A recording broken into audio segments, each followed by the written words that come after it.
Are U.S. green hydrogen projects being planned for the wrong locations? A recent report underscored that 1 in 5 of the projects will be located in water-stressed places.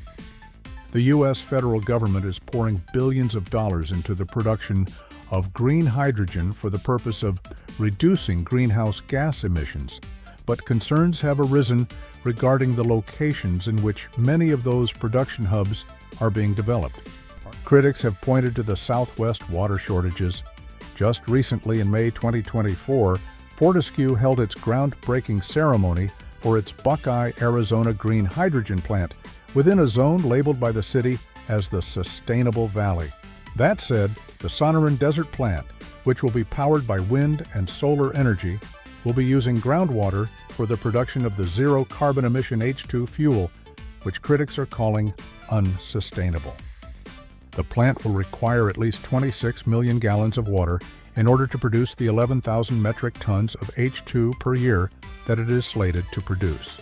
Beyond that, it will need a total of between 32 and 45 million gallons, including what is required for the H2 production itself, if that previously quoted amount doesn't include the water required for purification and cooling, according to Argonne National Laboratory water usage estimates.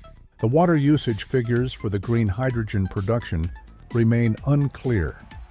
If the original figure does include all the water required for producing and operating the wind and solar energy, and if the remaining water following all the required processes is not directed back into the local groundwater or onto the surface, data published in the Renewable Energy Journal estimated that the plant would consume as much as 319 million gallons of water.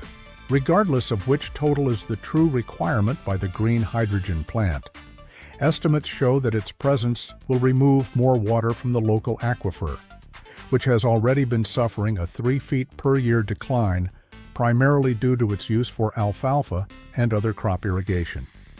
One local well just 1 mile from the site of the plant has dropped 170 feet since the measurement from the year 2000. Irrigation is already causing the local groundwater supply to drop. In comparison with the amount needed for that purpose, green hydrogen production won't require as much. Arizona State University Kyle Center for Water Policy Director Sarah Porter said that H2 production's water requirement is not a lot when compared to crop irrigation.